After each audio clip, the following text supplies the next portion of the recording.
یہ تو کام کریں گے کیونکہ باہر ہیں، یہ کھا رہے ہیں. انہوں نے جو فوج آگے تیار کی ہے، جو جا کے حسین حقانی کے ساتھ وہاں میٹنگز اٹینڈ کرتے رہے ہیں اور وہاں پہ جا کے ٹھہرتے ہیں، وہ لوگ یہاں پہ ہیں.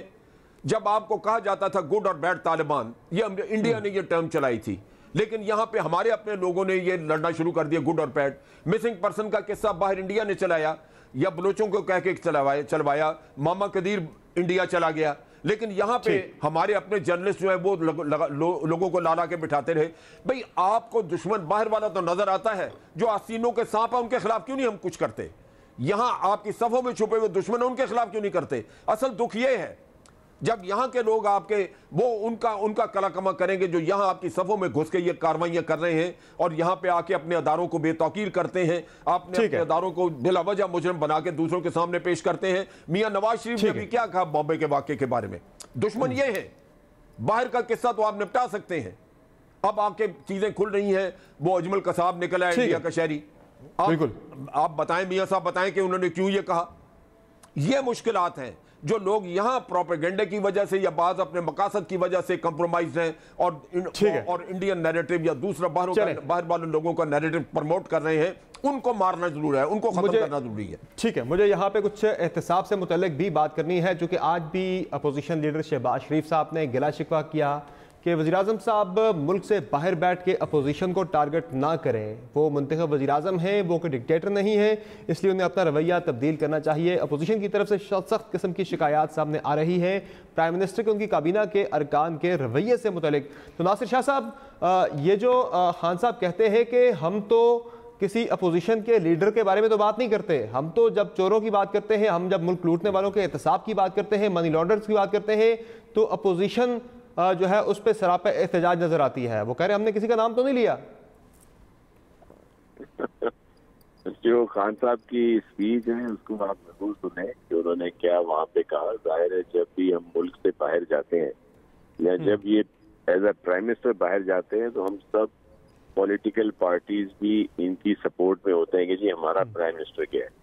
یہ بھی جب وہاں پہ جائیں تو پھر اگر یہ اس طرح کی باتیں کریں گے جس طرح میاں شہباز شریف صاحب نے کہا یا دیگر اور رہنماؤں نے کہا ہے تو یہ کیا امیج دیں گے وہاں پہ؟ اور ظاہر ہے پارٹیز چینج ہوتی رہتی ہیں تو کس کو کیا پہلے ہی وہ U10 لے کے انٹرنیشنل طور پر بھی یہ ہو گیا ایک قسم کا کہ بھائی یہ ان کے ساتھ کوئی چیز کریں پھر بعد میں یہ اس پر رہیں گے یا نہیں رہیں گے.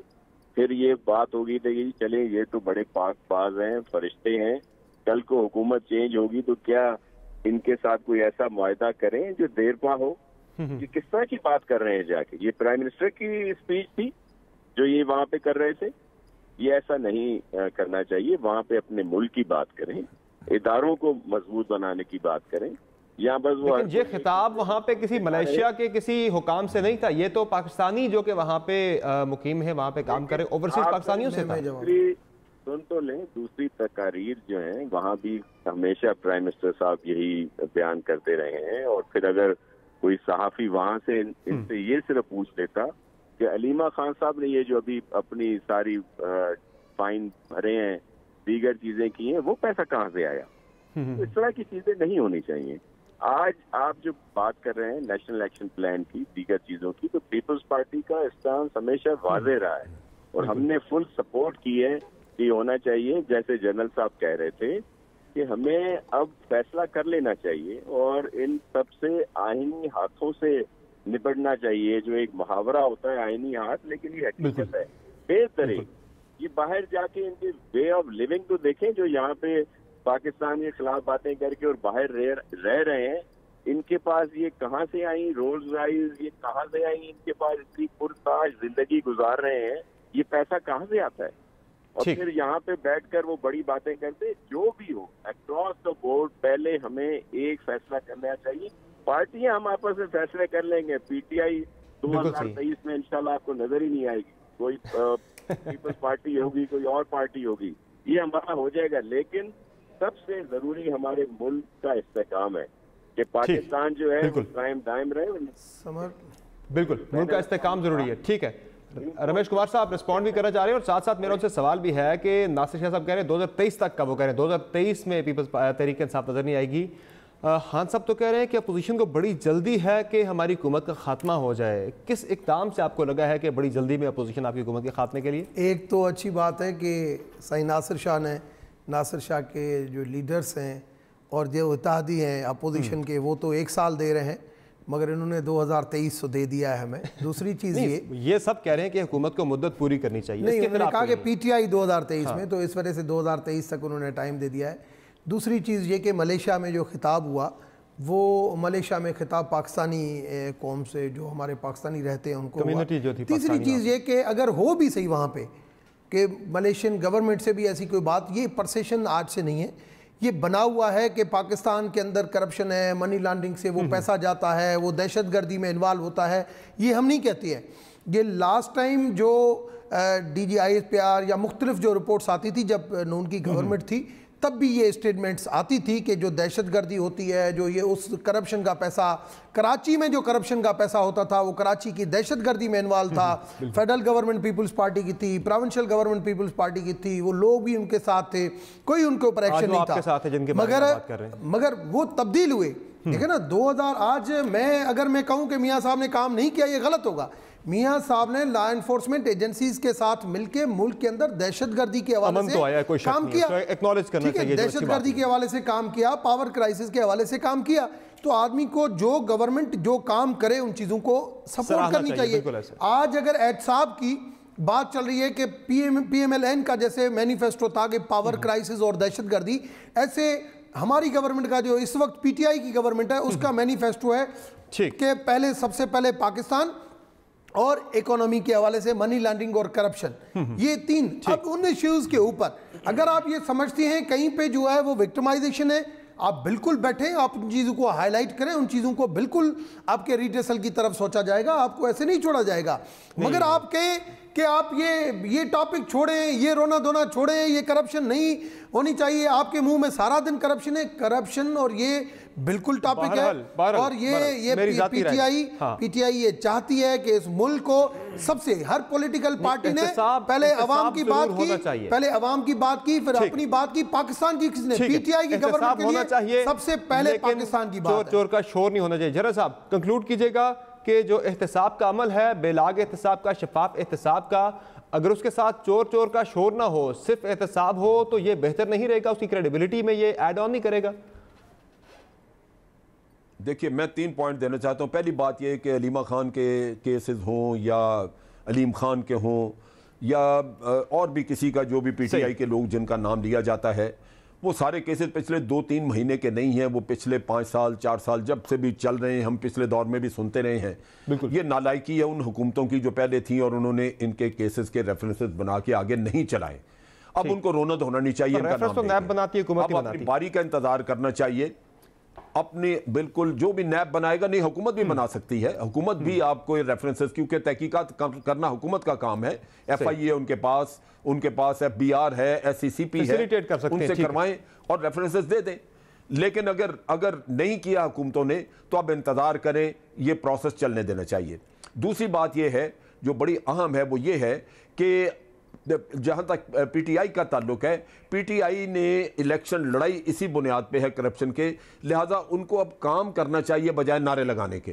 کیونکہ کام کرنے سے چیزیں جب کھل کے سامنے آئیں گی تو اس پہ آپ کو دنیا اپریشیٹ کرے گی کہ واقعی آپ باہر سے پیسہ لے کے اندر آئے ہیں، واقعی آپ نے جو کرپٹ لوگ ہیں ان کو سزائیں دلوائی ہیں.